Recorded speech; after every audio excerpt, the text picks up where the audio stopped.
Todo lo que se incluye en el concepto de la gloria de Dios, es un misterio que no podemos comprender plenamente.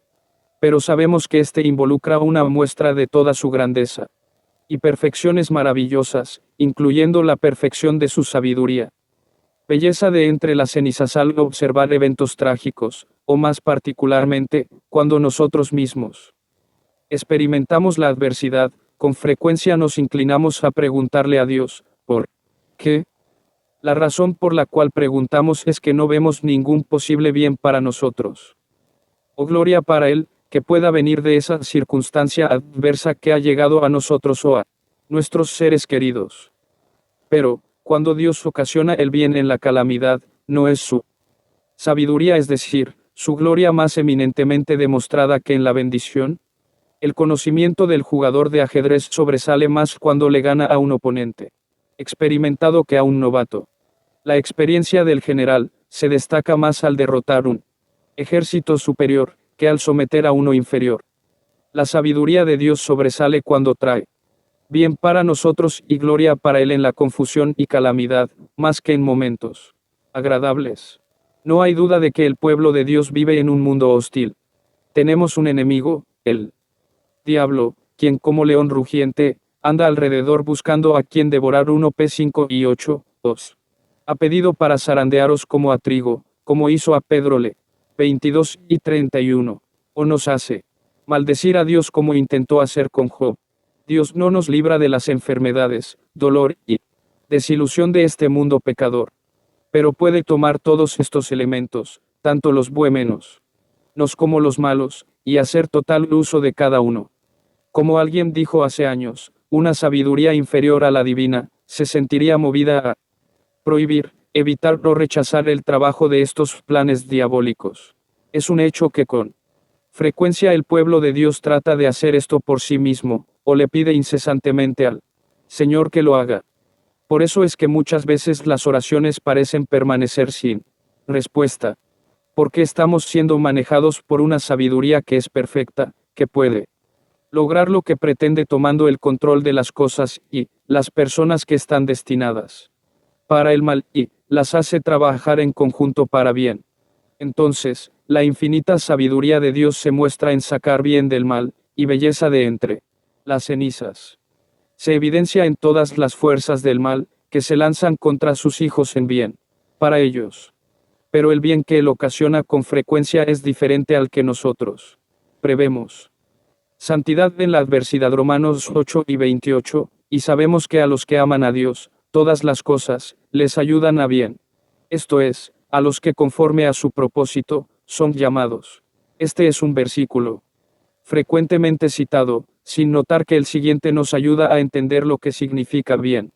El versículo 29 empieza con la palabra, porque, indicando que es una continuación y ampliación del pensamiento expresado en el 28.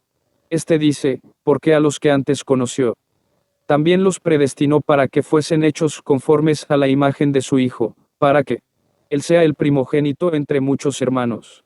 El bien que Dios obra en nuestras vidas, es conforme a la semejanza de su Hijo, no es necesariamente bienestar o felicidad, sino conformidad a Cristo en una medida creciente en esta vida, y en su plenitud, en la eternidad. Vemos este mismo pensamiento en Hebreos 12 y 10, y aquellos nuestros padres. Ciertamente por pocos días, nos disciplinaban como a ellos, les parecía, pero para lo que nos es provechoso, para que participemos de su santidad. Compartir la santidad de Dios es una expresión equivalente a ser conformado a la semejanza de Cristo. Dios sabe exactamente lo que quiere que seamos y qué circunstancias, buenas y malas, son necesarias para producir ese resultado en nuestras vidas. Observe el contraste que hace el autor de Hebreos entre la sabiduría finita y falible de los padres humanos y la sabiduría infinita e infalible de Dios. Dice de nuestros padres. Ciertamente por pocos días, nos disciplinaban como a ellos, les parecía, como padre. Puedo identificarme con la frase como a ellos, les parecía. Algunas veces, cuando educamos a nuestros hijos, nos preocupamos por ejercer una disciplina adecuada, en calidad y cantidad. Incluso cuando creíamos que sabíamos que era lo mejor, muchas veces nos equivocábamos. Pero, el escritor dice sin reservas que Dios nos disciplina para nuestro bien. No hay preocupación por parte de Dios, ni esperanza de que haya tomado la decisión correcta, ni cuestionamiento de que es realmente lo mejor para nosotros. Dios no comete errores.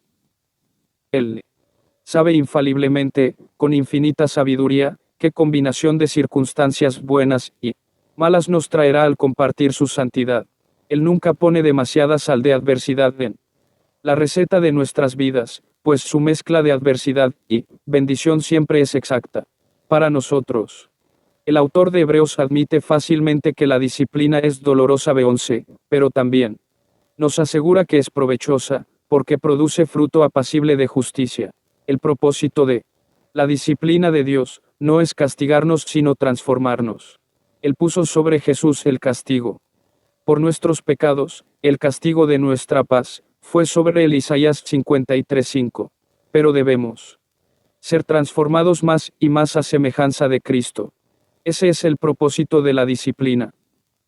El salmista, al hablar del aprendizaje a través de la experiencia, dijo, bueno me es haber sido humillado, para que aprenda tus estatutos. Sal. 119:71. Podemos conocer la voluntad de Dios para nuestro carácter intelectualmente, leyendo y estudiando las Escrituras, y lo deberíamos hacer. Es entonces cuando empieza el cambio, y nuestras mentes son renovadas. Pero el cambio verdadero, en lo profundo de nuestras almas, se produce cuando los principios de la Escritura obran en la vida real, y eso generalmente involucra la adversidad. Podemos admirar e incluso desear la paciencia, pero no la aplicaremos hasta que hayamos sido tratados injustamente y aprendido a través de la experiencia a tolerar el significado de la paciencia, al que nos trata injustamente. Si usted se detiene a pensar en esto, se dará cuenta de que muchas cualidades de un carácter piadoso solo se pueden desarrollar por medio de la adversidad. La clase de amor, que da libremente de sí mismo a un costo alto, solo se puede aprender cuando nos vemos enfrentados a situaciones que requieren un amor sacrificado. La parte del fruto del espíritu llamada gozo, no se puede aprender en medio de las circunstancias que solo producen felicidad natural. Dios en su infinita sabiduría, sabe exactamente qué adversidad necesitamos para crecer más y más en la semejanza de su Hijo. Él no solamente sabe qué necesitamos, sino cuándo y cómo es la mejor forma de que ocurra en nuestras vidas. Él es el perfecto maestro, entrenador, y su disciplina siempre se ajusta exactamente a nuestras necesidades. Él nunca nos entrena en exceso permitiendo demasiada adversidad en nuestras vidas. Dios nunca explica con frecuencia, cuando un maestro nos entrena en una habilidad, como atletismo o música, nos explica el propósito particular del ejercicio que nos pide hacer, y aunque a veces pueden ser tediosos e incluso dolorosos, los podemos resistir porque sabemos su propósito y el resultado que se pretende. Pero Dios nunca nos explica lo que está haciendo o nos dice por qué. No hay ninguna indicación de que alguna vez haya explicado a Job las razones de su terrible sufrimiento. Como lectores, estamos detrás de la escena, y observamos la guerra espiritual entre él y Satanás, pero lo que podemos ver en la Escritura, es que Dios nunca le habló a Job acerca del tema. Lo cierto es que Dios en realidad, nunca nos dijo en la Escritura, por qué le permitió a Satanás afligir a Job como lo hizo. Basados en la verdad de Romanos 8:28 que fue tan válida para Job como lo es para nosotros, debemos concluir que al permitir los ataques de Satanás contra Job, Dios tenía un propósito mucho mayor que simplemente usarlo como instrumento en una confrontación entre él y Satanás. La parte de este en el drama, parece olvidarse, pues no se vuelve a mencionar después de sus dos retos a Dios en Job 1:2. El relato no concluye con una conversación entre Dios y Satanás en la que afirme la victoria sobre su adversario. Por el contrario, termina con una conversación entre Dios y Job en la que éste reconoce que por medio de sus tribulaciones, ha llegado a una relación nueva y más profunda con él. Job dice, de oídas te había oído, mas ahora mis ojos te ven. Job 42:5. Podemos concluir que esta relación más profunda fue uno de los resultados y no todos, que Dios tenía en mente todo el tiempo.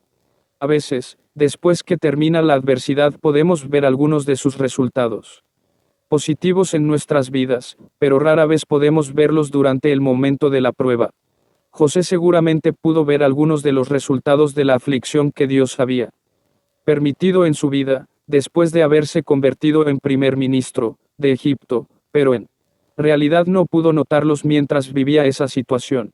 Para él, todo el penoso proceso debe haber parecido desprovisto de cualquier significado y muy contrario a sus expectativas del futuro, como se le reveló a través de sus sueños. Pero ya sea que veamos o no resultados benéficos en esta vida, estamos llamados a confiar en que Dios en su amor quiere lo mejor para nosotros, y en su sabiduría sabe cómo hacer que ocurra. Pienso en una amiga muy querida que durante más de 30 años ha pasado por una tras otra adversidad, enfrentando increíbles problemas físicos en la familia, numerosas dificultades financieras y aflicciones familiares, y hasta donde yo sé ningún bien aparente al resultado de estas adversidades. No ha habido un final feliz como en el caso de José o Job. Sin embargo, en una carta que recibí de ella mientras escribía este capítulo, decía: yo sé que Dios no comete errores, porque en él, su camino es perfecto. Por lo tanto, nunca deberíamos preguntar por qué, en el sentido de exigir que Dios explique o justifique sus acciones o lo que permite que suceda en nuestras vidas. Margaret Clarkson dijo: no podemos exigir de un creador soberano que dé explicaciones a sus criaturas. Dios tuvo buenas y suficientes razones para sus acciones. Debemos confiar en su sabiduría y amor soberanos. Cuando digo nunca deberíamos preguntar por qué, no estoy hablando del espontáneo grito de angustia cuando nos llega la calamidad, a nosotros o a un ser querido. Más bien me refiero al continuo y persistente por qué, que tiene tono acusador hacia Dios. El primero es una reacción humana natural, el otro una reacción humana pecadora. 3 de los salmos empiezan con ¿por qué? ¿Por qué estás tan lejos? ¿Por qué me has desamparado? ¿Por qué, oh Dios, nos has desechado para siempre? Salmos 10, 22, 74. Pero cada uno de ellos finaliza con una nota de confianza en Dios. Los salmistas no permitieron que sus porqués se prolongaran, ni que echaran raíces y crecieran, convirtiéndose en acusaciones contra Dios. Sus porqués eran en realidad gritos de angustia, una reacción natural ante el dolor. En contraste, según el autor, Don Baker, hay 16 por qué. En el libro de Job, él le preguntó a Dios por qué 16 veces, de manera insistente y petulante, y, como muchos han observado, él nunca le respondió a sus porqués. Más bien le contestó: ¿quién? El pastor Baker en su libro, sobre Job dice: desde entonces dejé de buscar la respuesta a esa pregunta porque, en mi propia vida, Dios no me debe ninguna explicación. Él tiene derecho de hacer lo que quiera, cuando quiera y como quiera. ¿Por qué? Porque es Dios. Job no necesitaba saber por qué estas cosas sucedieron así, sino quién era el responsable y quién tenía el control. Él solamente necesitaba conocer a Dios. Al usar a Job como ejemplo de preguntar por qué, en un sentido malo o pecador, no quiero denigrarlo. Yo sé que muchas veces he hecho esa pregunta en circunstancias obviamente mucho menos difíciles que las que le sobrevinieron a él. Dios mismo nos recomendó la rectitud de Job. Pero él no solo estaba tratando con Job, sino que registró esos hechos para nuestro beneficio y para que aprendamos de ellos. Parece claro que una de las lecciones que Dios quiere que aprendamos de la experiencia de Job es la que el pastor Baker aprendió: dejar de preguntar por qué. Así como Dios ha usado durante siglos el Salmo 51, siendo la oración de confesión y arrepentimiento de David por su adulterio, para enseñar a su pueblo, también ha usado las luchas de Job con la duda acerca de la bondad de Dios, para el mismo propósito. Todavía recuerdo mi primera lucha consciente con la bondad de Dios casi 34 años antes de escribir este libro.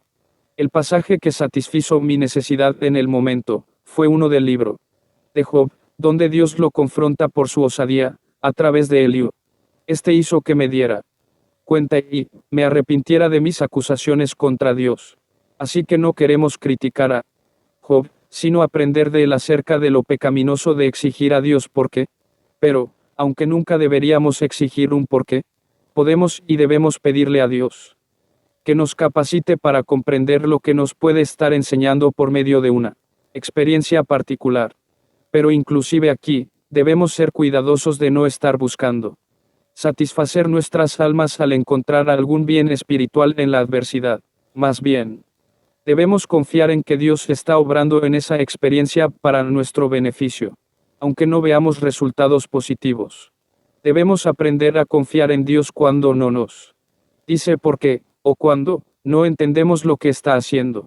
Los caminos de Dios son incomprensibles a veces. Llegamos al punto donde no le exigimos a Dios que se explique, pero tratamos de determinar o comprender por nosotros mismos lo que está haciendo. No queremos vivir sin explicaciones racionales para lo que nos está sucediendo a nosotros o a los que amamos. Somos casi insaciables en nuestra búsqueda del porqué de la adversidad que nos ha llegado. Pero esta es una tarea inútil y a la vez no confiable. Los caminos de Dios, siendo los caminos de la infinita sabiduría, simplemente no pueden ser comprendidos por nuestras mentes finitas. Dios dijo por medio de Isaías, porque mis pensamientos no son vuestros pensamientos, ni vuestros caminos mis caminos, dijo Jehová.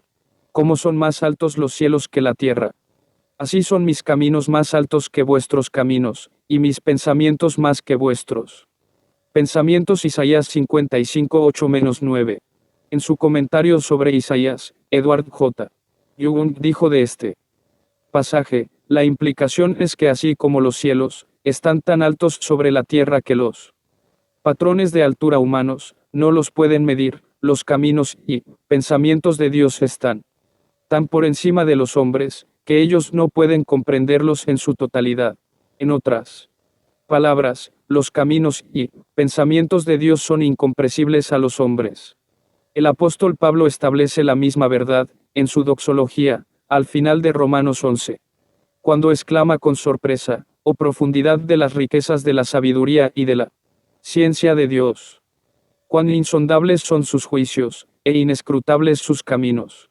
B33, la versión popular del Nuevo Testamento tal vez trata más enérgicamente la profundidad de este pasaje. Dice en los versículos 33 y 34 que profundas son las riquezas de Dios, y su sabiduría y entendimiento. Nadie puede explicar sus decisiones, ni llegar a comprender sus caminos. Pues, ¿quién conoce la mente del Señor? ¿Quién podrá darle consejos? La sabiduría de Dios es profunda, sus decisiones inexplorables, sus métodos misteriosos e inescrutables. Si nadie ha comprendido su mente, ni aún podría aconsejarle sobre el curso adecuado de una acción. Cuán inútil e incluso arrogante para nosotros es tratar de determinar lo que Dios está haciendo en un evento o circunstancia particular. Simplemente, no podemos descubrir las razones que hay detrás de sus decisiones, o determinar las maneras que Él usa para que se realicen. Si vamos a experimentar paz en nuestras almas, en momentos de adversidad, debemos llegar al punto donde verdaderamente creamos que los caminos de Dios sencillamente están más allá de nosotros, y dejar de preguntarle por qué, o aún tratar de descubrirlos por nosotros mismos. Esto puede parecer un escape intelectual, un rechazo a enfrentar los problemas verdaderamente difíciles de la vida, pero de hecho, es exactamente lo opuesto. Es una rendición a la verdad acerca de Dios y nuestras circunstancias como Él nos lo revela en su palabra. Regresando al sermón de C. H. Spurgeon, sobre la divina providencia, dijo, la providencia es maravillosamente compleja. Usted siempre quiere ver a través de la providencia, ¿no es así? Pero le aseguro que nunca lo logrará, pues no tiene ojos suficientemente buenos para ello. Quiere ver qué fue lo bueno de esa aflicción para usted. Debe creerlo. Quiere ver cómo tal aflicción le trae bien al alma. Puede ser capacitado en poco tiempo, pero no lo puede ver ahora. Debe creer que hay bien en ella. Honre a Dios, confiando en Él. En la respuesta final de Job a Dios, él humildemente reconoce los caminos insondables de Dios, y dice: ¿Quién es el que oscurece el consejo sin entendimiento? Por tanto, yo hablaba lo que no entendía. Cosas demasiado maravillosas para mí, que yo no comprendía. Job 42:3. Job dijo que los caminos de Dios eran demasiado maravillosos para que él los conociera o comprendiera. Cuando vio a Dios en su gran majestad y soberanía, se arrepintió de su cuestionamiento arrogante en polvo y cenizas. Él dejó de preguntar y sencillamente creyó. David, de una manera similar, se sometió a los propósitos soberanos de Dios y a su infinita sabiduría, y dijo: Jehová, no se ha envanecido mi corazón, ni mis ojos se enaltecieron. Ni anduve en grandezas, ni en cosas demasiado sublimes para mi sal. 131:1. Las grandes y maravillosas cosas a las que se refiere son los propósitos secretos de Dios y sus infinitos medios para cumplirlos. David no ejercitó su corazón buscando comprenderlas. Por el contrario, calló y aquietó su alma en sumisión y confianza en Dios. Si vamos a honrar a Dios confiando en Él y a encontrar paz, debemos llegar al punto donde honestamente podamos decir: Dios, no tengo que entender, tan solo confiaré en ti. No interprete, sino aprenda. Puesto que la sabiduría de Dios es infinita y sus caminos inescrutables para nosotros, deberíamos también ser muy cuidadosos al pretender interpretar sus caminos en su providencia, especialmente en eventos particulares.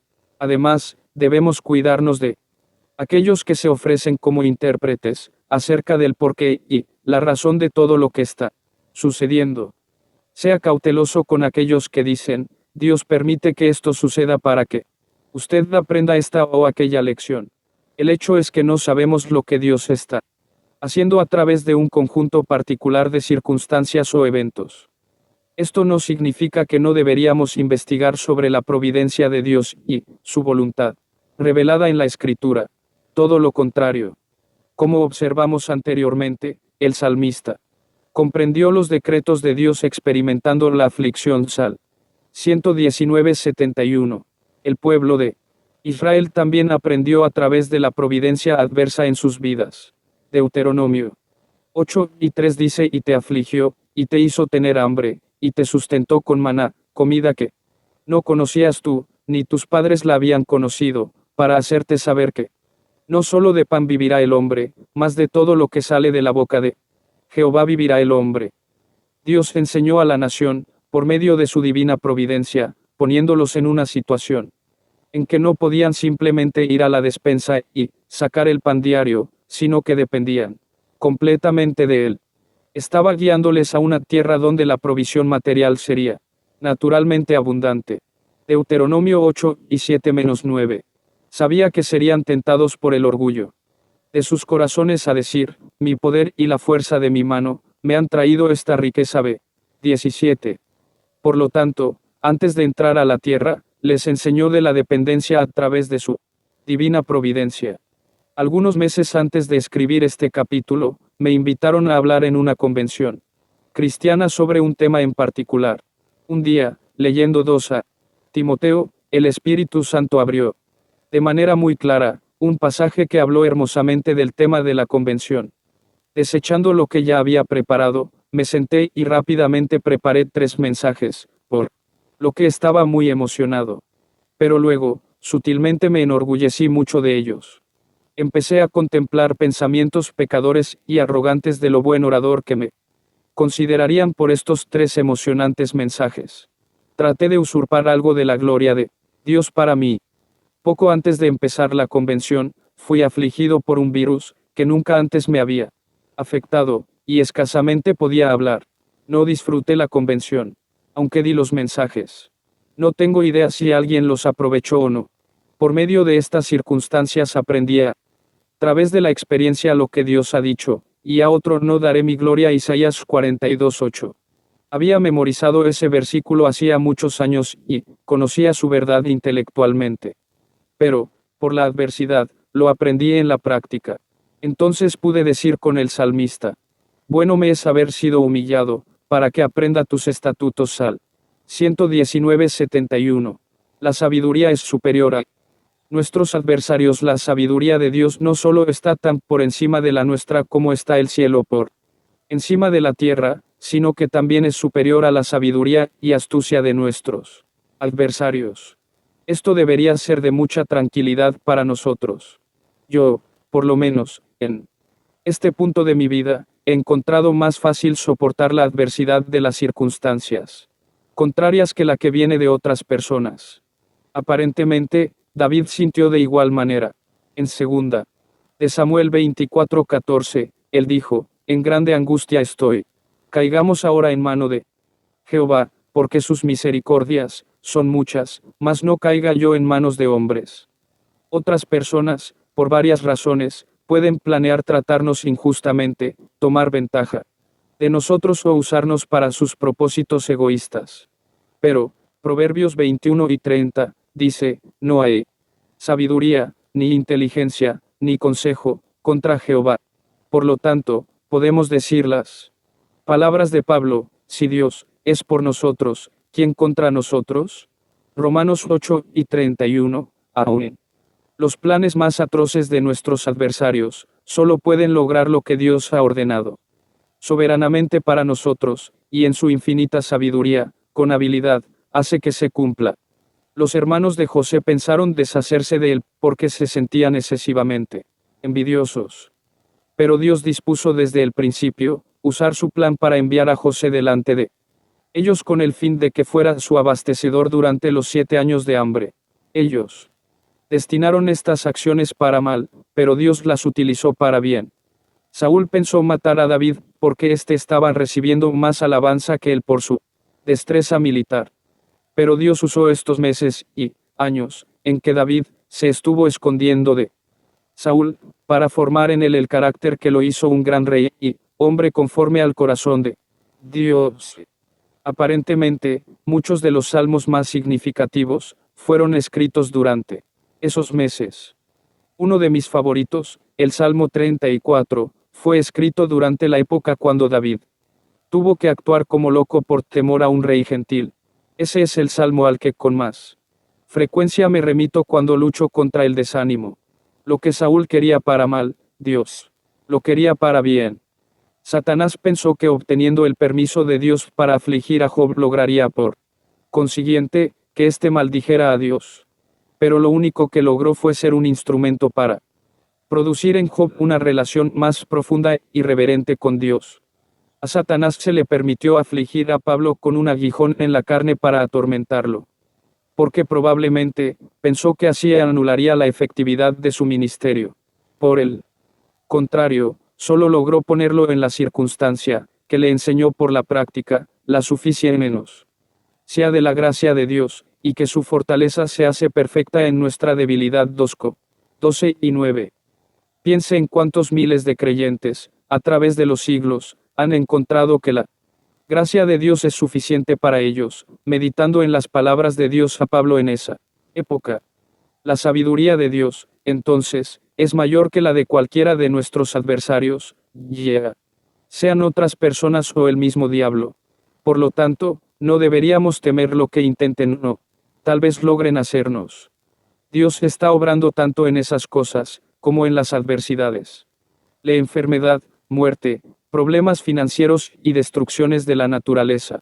La sabiduría de Dios en los asuntos del mundo yendo más allá de nuestras circunstancias personales. También podemos decir que la infinita sabiduría de Dios, dirigiendo su poder soberano, gobierna el mundo. Mirando a nuestro alrededor vemos que gran parte del mundo está fuera del control de Dios y que mucho de lo que sucede no tiene sentido. ¿Por qué 109 niños se ahogaron bajo un deslizamiento de lodo en Subwales, o miles mueren de hambre en África Oriental? ¿Por qué las naciones, aparentemente más malvadas, prosperan tan frecuentemente en el plano de los asuntos mundiales? ¿Por qué los ricos se vuelven más ricos, y los pobres más pobres? Dado que vivimos en un mundo maldito por el pecado, todas estas cosas simplemente se le podrían atribuir al carácter pecaminoso del hombre. Pero si aceptamos que Dios es soberano, como lo vimos en capítulos anteriores, entonces Debemos concluir que tiene el control de todas estas tristes circunstancias, y que las dirige con su infinita sabiduría a su propósito determinado. No son solo una diversidad de eventos incontrolados y sin relación. Por el contrario, todos forman parte del plan perfecto de Dios, que un día se revelará para su gloria y el bien de su iglesia. El profesor Berkouwer nos ayuda de nuevo cuando escribe: todas las facetas de la vida están comprendidas dentro del gobierno de Dios. La pluralidad de la vida está bajo una perspectiva, lo cual no quiere decir que exista una confusión de incontables y fragmentados eventos en los cuales la actividad se manifiesta.